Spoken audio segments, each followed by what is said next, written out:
വിഷയം യോനി സങ്കോചം അഥവാ വജൈനസ്മസ് എന്നുള്ളതാണ്. വജൈനസ്മസിനെ കുറിച്ച് അഥവാ യോനി സങ്കോചത്തെക്കുറിച്ച് പൊതുജനങ്ങൾക്ക് അത്രത്തോളം അറിവില്ല എന്നും ആ ന്യൂനത പരിഹരിക്കണമെന്നുള്ള ഉദ്ദേശത്തോടു കൂടിയാണ് ഈ വീഡിയോ ഞാൻ ചെയ്യുന്നത്. വിവാഹം കഴിഞ്ഞു കഴിഞ്ഞാൽ സാധാരണഗതിയിൽ നവദമ്പതിമാർ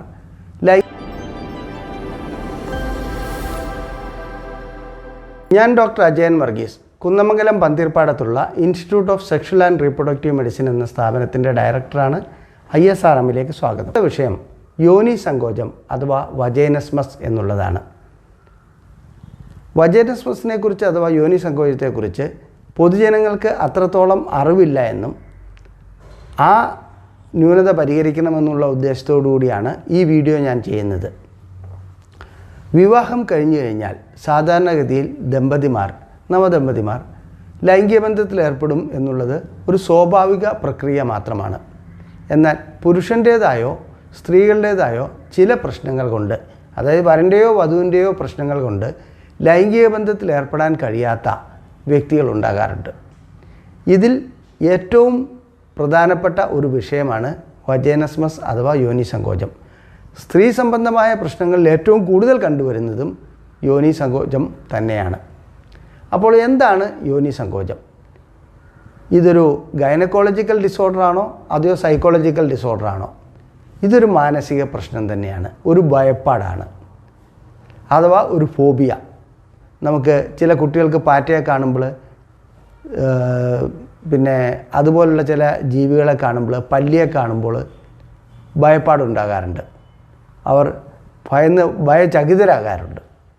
ഇത്തരം അവസ്ഥകളിൽ 100 കുട്ടികളുണ്ടെങ്കിൽ 1-2 എണ്ണത്തിന് അത്തരം ഭയപ്പാട് കാണാറുള്ളൂ. അത് തന്നെ വളരെ അപൂർവമാണ്. അത് ചികിത്സിക്കേണ്ട രീതിയിൽ തന്നെയാണ് യോനി സങ്കോചവും ചികിത്സിക്കേണ്ടത്. യോനി സങ്കോചം എങ്ങനെയാണ് ഉടലെടുക്കുന്നതെന്നും അത് എന്താണെന്നുള്ളതും ആദ്യം ഞാൻ വിശദീകരിക്കാം. ലൈംഗികമായി ബന്ധപ്പെടുവാൻ അല്ലെങ്കിൽ യോനിക്കുള്ളിലേക്ക് ലിംഗം കടക്കുന്ന അവസ്ഥയെക്കുറിച്ച് ചിന്തിക്കുമ്പോൾ തന്നെ അതായത് ആ വ്യക്തിയുടെ യോനിയുടെ പേശികളും അതിനോടനുബന്ധിച്ചുള്ള പേശികളും ശക്തമായി സങ്കോചിക്കുകയാണ്. അങ്ങനെ ശക്തമായി സങ്കോചിക്കുന്നത് വഴി അതിനുള്ളിലേക്ക് ഒരു മുട്ടുസൂചി പോലും കടക്കില്ലാത്ത ഒരവസ്ഥ വരുന്നു. ഇതാണ് വാസ്തവത്തിൽ സംഭവിക്കുന്നത്.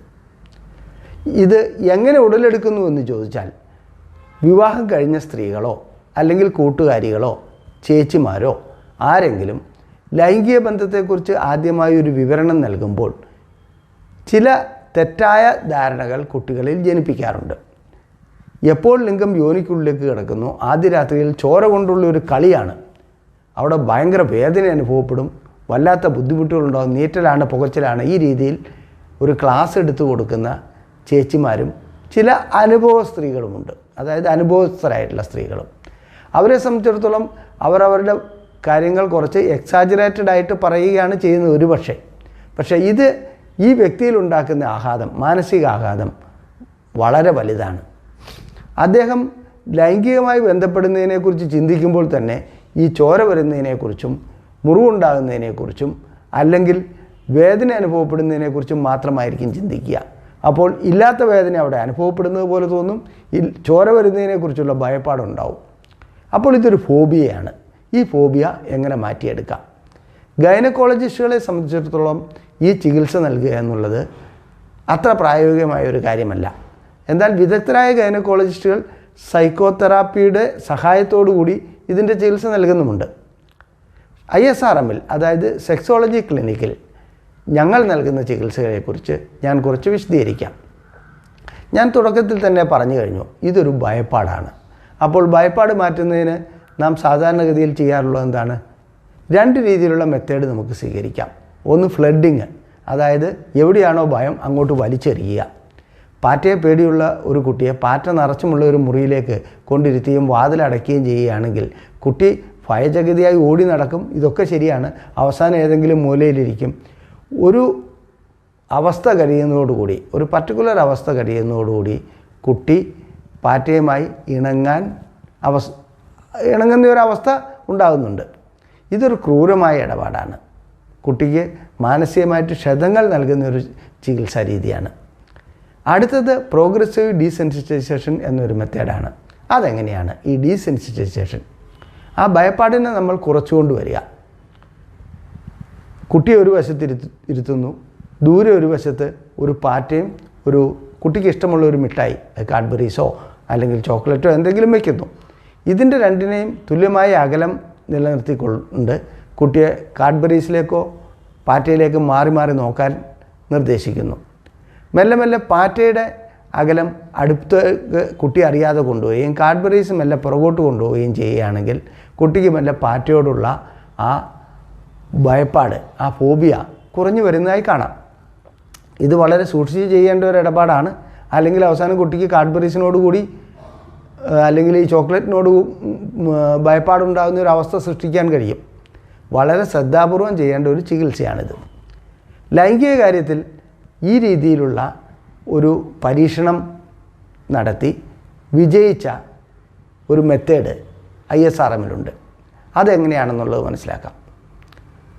ലൈംഗിക ബന്ധത്തിൽ ഏർപ്പെടുവാൻ ശ്രമിക്കുന്ന വ്യക്തിക്ക് വജൈനസ്മസ് ഉള്ള വ്യക്തിക്ക് അഥവാ യോനിസങ്കോചമുള്ള വ്യക്തിക്ക് ഭയപ്പാടുണ്ടാകുമെന്ന് ഞാൻ പറഞ്ഞു. എന്നാൽ അവർക്ക് ലൈംഗികമായിട്ടുള്ള ആഗ്രഹങ്ങളോ വികാരങ്ങളോ ഒന്നും ഇല്ലാത്ത വ്യക്തികളല്ല. ലൈംഗികമായി ബന്ധപ്പെടണമെന്നുണ്ട്. അവർ ഭർത്താവിനെ കെട്ടിപ്പിടിക്കും, അതുപോലെ തന്നെ ഭർത്താവുമായിട്ടുള്ള മറ്റ് ബാഹ്യകേളികളിൽ ഏർപ്പെടാനെല്ലാം അവർ തയ്യാറാണ്. ഒരൊറ്റ കാര്യം മാത്രം, യോനിക്കുള്ളിലേക്ക് ലിംഗം കടത്തരുത്. ചെറുതായിട്ടുള്ള എന്തെങ്കിലും കടത്തുവാൻ പോലും അവർ സമ്മതിക്കാറില്ല. അത്തരം അവസ്ഥയിൽ വികാരം ഉടലെടുക്കുന്നതിന് യോനിക്കുള്ളിലേക്ക് ലിംഗം കടത്തേണ്ട ആവശ്യമില്ല. യോനിക്കുള്ളിലേക്ക് ഒന്നും കടത്താതെ തന്നെ സ്തനങ്ങളെയും ക്ലൈറ്റോറിസിനെയും അതായത് ഭഗശിഖിനെയും യോനിക്ക് മുകളിലുള്ള ഭഗശിഖിനെയും ഉത്തേജിപ്പിച്ച് വികാരം ഉണ്ടാക്കിയെടുക്കുവാൻ കഴിയും. എപ്പോൾ ലൈംഗിക വികാരം ഉണ്ടാകുന്നോ അപ്പോൾ ഭയപ്പാട് കുറഞ്ഞു വരുന്നതായി കാണാം. ഈ തത്വം പ്രയോഗത്തിൽ വരുത്തിക്കൊണ്ടാണ് ISRM ഈ ചികിത്സ മുമ്പോട്ട് കൊണ്ടുപോകുന്നത്. അപ്പോൾ ചികിത്സയ്ക്ക് ആരൊക്കെ വേണം? ഡോക്ടർ ഉണ്ടാവണം, ഈ വജൈനസ്മസ് ഉള്ള വ്യക്തിയുടെ ഭർത്താവ് കൂടെ ഉണ്ടാവണം. ആദ്യത്തെ മെത്തേഡ് ഭർത്താവിനോട് അദ്ദേഹത്തിൻ്റെ ഭാര്യയുടെ ലൈംഗിക അവയവങ്ങൾ സ്റ്റിമുലേറ്റ് ചെയ്യുവാൻ ആവശ്യപ്പെടുകയാണ്. അതിന് ഉത്തേജനം നൽകുന്നതോടുകൂടി അവർക്ക് ലൈംഗികമായിട്ടുള്ള ഉത്തേജനം മെല്ലെ വരും. പിന്നീട് ഞങ്ങൾ ഡയലേറ്റർ തെറാപ്പിയിലേക്കാണ് പോകാറുള്ളത്. അവർ കിട്ടാവുന്നതിൽ വെച്ച് ഏറ്റവും ചെറിയൊരു ഡയലേറ്റർ കാണിച്ചു കൊടുക്കുന്നു. ഈ ഡയലേറ്റർ സ്വയം യോനിക്കുള്ളിലേക്ക് കടത്തുവാൻ ആവശ്യപ്പെടുന്നു. ഭർത്താവിനെ കൊണ്ടോ ഡോക്ടറെ കൊണ്ടോ അല്ല ഇത് കടത്തേണ്ടത്. അവർ ചിലപ്പോൾ അവർ കടത്തുന്നതിന് എതിര് പ്രയോഗിക്കുകയാണെങ്കിൽ ചെറിയ രീതിയിലുള്ള സഹകരണം അല്ലെങ്കിൽ ചെറിയ രീതിയിലുള്ള പ്രവൃത്തി ഡോക്ടറുടെ ഭാഗത്തു നിന്ന് നടത്താൻ കഴിയുന്നതാണ്. അപ്പോൾ ഏറ്റവും ചെറിയ ഡയലേറ്റർ ഉള്ളിലേക്ക് കടത്തി കഴിഞ്ഞാൽ ഞങ്ങളുടെ കൈവശമുള്ള ഡയലേറ്ററിന് ഒരു പ്രത്യേകതയുണ്ട്. അതിന് എത്രത്തോളം വേണമെങ്കിലും പുറത്തു നിന്ന് ഉള്ളിലെ ആ ഡയലേറ്ററിനെ വികസിപ്പിക്കുവാൻ കഴിയും. അപ്പോൾ പിന്നീട് നടക്കുന്ന ഒന്നും ഈ വ്യക്തിയെ സംബന്ധിച്ചിടത്തോളം, അതില്ലെങ്കിൽ യോനി സങ്കോചമുള്ള വ്യക്തിയെ സംബന്ധിച്ചിടത്തോളം അറിയുന്ന പ്രശ്നമേ ഇല്ല. പുറത്തുനിന്ന് ദ്രാവകം അടിച്ചു കയറ്റി ഈ ഡയലേറ്ററിന് മെല്ലെ മെല്ലെ വലിപ്പം വെപ്പിക്കുകയാണ് ഞങ്ങൾ ചെയ്യുന്നത്. അതിനോടൊപ്പം ഭർത്താവ് യോനിയുടെ മുകളിലുള്ള ഭഗശിഖിനെയും പിന്നെ സ്ഥലങ്ങളും സ്റ്റിമുലേറ്റ് ചെയ്തുകൊണ്ടിരിക്കുന്നു. ഇങ്ങനെ സ്റ്റിമുലേറ്റ് ചെയ്തുകൊണ്ടിരിക്കുമ്പോൾ ഇതിന് വികാസം സംഭവിക്കുന്ന കാര്യം ഈ വ്യക്തിയെ അറിയുന്നേയില്ല. ഒരു പർട്ടിക്കുലർ അവസ്ഥ വരുമ്പോൾ, അതായത് ഒരു നിശ്ചിത അവസ്ഥയിൽ വികാസം ഉണ്ടാക്കി കഴിയുമ്പോൾ രോഗിയെന്ന് വിശേഷിപ്പിക്കുന്നത് അത്ര ശരിയായ കാര്യമല്ല, ഈ വ്യക്തിയോട് ഈ ഡയലേറ്റർ മെല്ലെ പുറത്തേക്ക് എടുക്കാൻ കഴിയുമോ എന്ന് ചോദിക്കുക. ഒരുപക്ഷെ അവർ പുറത്തേക്ക് എടുത്തെന്ന് വരാം, അല്ലെങ്കിൽ എടുക്കുന്നതിന് തടസ്സം നേരിട്ടെന്ന് വരാം. ആ സന്ദർഭത്തിൽ അവരോട് ചോദിക്കുക, ഉള്ളിലേക്ക് കടത്തിയത് എന്തുകൊണ്ടാണ് എടുക്കാൻ കഴിയാത്തത്? ഇനി ഞങ്ങളിതിൻ്റെ വലിപ്പം കുറയ്ക്കുകയാണ്. അപ്പോൾ വലിപ്പം കുറച്ചു കൊടുക്കുക. അവർ സ്വാഭാവികമായി എടുക്കുമ്പോൾ അവരുടെ ഭർത്താവിൻ്റെ ലിംഗത്തിന് സമാനമായ വലിപ്പം ഈ ഡയലേറ്ററിന് കൈവരിക്കാൻ കഴിഞ്ഞിട്ടുണ്ടെങ്കിൽ അവരെ കൺവിൻസ് ചെയ്യുക എന്നുള്ളത് വളരെ എളുപ്പമുള്ള കാര്യമാണ്. അങ്ങനെ ഡയലേറ്റർ വികസിപ്പിക്കുകയും ചുരുക്കുകയും ചെയ്തുകൊണ്ട് അവർക്ക് സ്വയം ചെയ്യാവുന്ന കാര്യമാണിത്. ഈ യോനിക്കുള്ളിലേക്ക് എന്തെങ്കിലും കടക്കുന്നതിനോടുള്ള ഭയപ്പാട് ഞങ്ങൾ ഇല്ലാതാക്കിയാണ് ചെയ്യുന്നത്. അങ്ങനെ ഒരിക്കൽ ചെയ്തു കഴിഞ്ഞാൽ അവർക്ക് ഞങ്ങൾ മുറികൾ അനുവദിക്കുന്നു. ആ മുറിയിൽ സ്വാഭാവികമായിട്ടുള്ള ലൈംഗിക ബന്ധത്തിൽ ഏർപ്പെടുവാൻ അവരോട് നിർദ്ദേശം നൽകുന്നു. ചിലപ്പോൾ അവർ വിജയിച്ചെന്ന് വരാം, ചിലപ്പോൾ പരാജയപ്പെട്ടെന്ന് വരാം, ചിലപ്പോൾ പകുതി കാര്യങ്ങൾ നടന്നെന്ന് വരാം. ഇനി മറ്റൊരു കാര്യം കൂടിയുണ്ട്. ഇത് വളരെ ശ്രദ്ധാപൂർവം ചെയ്യേണ്ട ഒരു കാര്യമാണ്. അതുകൊണ്ട് തന്നെ ആ സന്ദർഭത്തിൽ രോഗിക്ക് മാനസികമായി പ്രയാസം അനുഭവപ്പെടുന്ന ഒരു കാര്യങ്ങളും ഡോക്ടറുടെ ഭാഗത്തുനിന്നോ ഭർത്താവിൻ്റെ ഭാഗത്തുനിന്നോ ഉണ്ടാകാതെ ശ്രദ്ധിക്കേണ്ടതുണ്ട്. നമുക്ക് മറ്റൊരു വഴിക്ക് ചിന്തിക്കാം. കുറച്ച് ഉപദേശങ്ങൾ നൽകിയാലോ അല്ലെങ്കിൽ മറ്റ് കാര്യങ്ങളെല്ലാം വിശദീകരിച്ചു കൊടുത്തുകൊണ്ടോ അനാട്ടമി കാണിച്ചു കൊടുത്തുകൊണ്ടോ ഒന്നും ഒരു പ്രശ്നവും പരിഹരിക്കപ്പെടുകയില്ല. പിന്നെ ഗൈനക്കോളജിസ്റ്റുകളുടെ ഭാഗത്തുനിന്ന് ഇതിനു വേണ്ടി ഹൈമനക്ടമി ചെയ്യാറുണ്ട്, അല്ലെങ്കിൽ ലിഗ്നോകൈൻ ജെല്ലി കൊടുക്കാറുണ്ട്. ജെല്ലി കൊടുക്കുന്നതുകൊണ്ടൊന്നും പ്രത്യേകിച്ച് പ്രയോജനങ്ങൾ ലഭിക്കാറില്ലെങ്കിലും അതൊരു മെത്തേഡാണ്, അത്രമാത്രം. ഹൈമനക്ടമി കൊണ്ട് പ്രത്യേകിച്ചൊരു ഗുണം വജൈനസ്മസിലില്ല. എന്നാൽ ഹൈമനക്ടമി ചെയ്യേണ്ട സന്ദർഭങ്ങളിൽ ഹൈമനക്ടമി ചെയ്യുക തന്നെ വേണം. വജൈനസ്മസ് ആണ് അഥവാ യോനി സങ്കോചമാണ് യഥാർത്ഥ പ്രശ്നമെന്നുണ്ടെങ്കിൽ ഒരു കാരണവശാലും ഹൈമനക്ടമി കൊണ്ട് ഗുണം കിട്ടിയതായി കണ്ടിട്ടില്ല. മാത്രമല്ല പല മെഡിക്കൽ കോളേജുകളിൽ നിന്നും വിദഗ്ധരായ ഗൈനക്കോളജിസ്റ്റുകൾ ഹൈമനക്ടമി ചെയ്ത കേസുകൾ തിരിച്ച് ISRMൽ വന്നിട്ടുണ്ട്. ISRMൽ നിന്ന് അത് ഞാൻ മുമ്പ് വിവരിച്ച മെത്തേഡ് വഴിക്ക് ചികിത്സിച്ച് മാറ്റുവാനും കഴിഞ്ഞിട്ടുണ്ട്. അപ്പോൾ യോനി സങ്കോചം എന്നുള്ളത് ഒരു ഫോബിയയാണ് അഥവാ ഒരു ഭയപ്പാടാണ്. ആ ഭയപ്പാടിന് ആ രീതിയിലുള്ള ചികിത്സ വേണം. അപ്പോൾ നീന്തൽ പഠിച്ചിട്ട് നമുക്കൊരിക്കലും വെള്ളത്തിലിറങ്ങാൻ കഴിയുകയില്ല. ലൈംഗിക ബന്ധത്തിലൂടെ മാത്രമേ ലൈംഗികമായിട്ടുള്ള ഉത്തേജനത്തിലൂടെയും ലൈംഗികമായിട്ടുള്ള സ്റ്റിമുലേഷൻ മറ്റു രീതിയിലെല്ലാം ആ മെത്തേഡിൽ കൂടി മാത്രമേ നമുക്ക് ഇത്തരം വ്യക്തികളെ ചികിത്സിക്കുവാൻ കഴിയുള്ളൂ. ചിലപ്പോൾ മറ്റു രീതിയിലുള്ള സൈക്കോതെറാപ്പികൾ ഗുണം ചെയ്യാറുണ്ട്. എന്നാലും പ്രായോഗിക തലത്തിൽ ലൈംഗികതയും കൂടി ഉൾപ്പെടുത്തി ഉള്ള ഡീസെൻസിറ്റൈസേഷനാണ് ശരിയായ മാർഗം. അതാണ് ഏറ്റവും പെട്ടെന്ന് രോഗിക്ക് ഗുണം കിട്ടുന്നതും. ഇതൊന്നുമില്ലാതെ സൈക്കോതെറാപ്പി മാത്രമായി പോവുകയാണെങ്കിൽ വളരെയധികം സെഷൻസ് വേണ്ടി വരുന്നുണ്ട്. അത്തരം സെഷൻസ് കഴിയുമ്പോഴത്തേക്കും രോഗിയും തളരും, രോഗിയുടെ ഭർത്താവും തളരും. ഇതാണ് അവസ്ഥ കണ്ടുവരുന്നത്. അപ്പോൾ നിങ്ങളുടെ പരിചയത്തിൽ യോനി സങ്കോചമുള്ള ഏതെങ്കിലും ദമ്പതിമാരുണ്ടെങ്കിൽ അതിനെ ചികിത്സയ്ക്ക് വിധേയമാക്കുവാൻ നിങ്ങളും കൂടി പങ്കെടുക്കണമെന്നുള്ളതാണ് എൻ്റെ അഭിപ്രായം. അവരോട് ഇത് എന്താണെന്നുള്ളത് പറഞ്ഞ് മനസ്സിലാക്കുവാൻ നിങ്ങൾക്ക് കഴിയുമെങ്കിൽ അവർക്ക് ചെയ്തു കൊടുക്കാൻ പറ്റുന്ന ഏറ്റവും വലിയ ഉപകാരമായിരിക്കും ഇത്. ഇനി അതവിടെ നിൽക്കട്ടെ. യോനി സങ്കോചമുള്ള ഒരു വ്യക്തിക്ക് എത്ര വർഷം വരെ ഇത് മുമ്പോട്ട് പോകുന്നു? മരണം വരെ മുമ്പോട്ട് പോകുന്ന ഒരവസ്ഥയാണ് യോനി സങ്കോചം. ഒരു കാരണവശാലും പെട്ടെന്ന് പരിഹരിക്കാൻ കഴിയുന്ന അഥവാ സ്വതവേ പരിഹരിക്കപ്പെടുന്ന ഒരു പ്രശ്നമേ അല്ല യോനി സങ്കോചം. യോനി സങ്കോചമുള്ള സ്ത്രീ ഭർത്താവ് ലൈംഗിക ബന്ധത്തിന് വരുമ്പോൾ ആയിരക്കണക്കിന് എക്സ്ക്യൂസുകൾ പറയും. പല എക്സ്ക്യൂസുകളും പറഞ്ഞ് വർഷങ്ങൾ നീണ്ടു പോകും.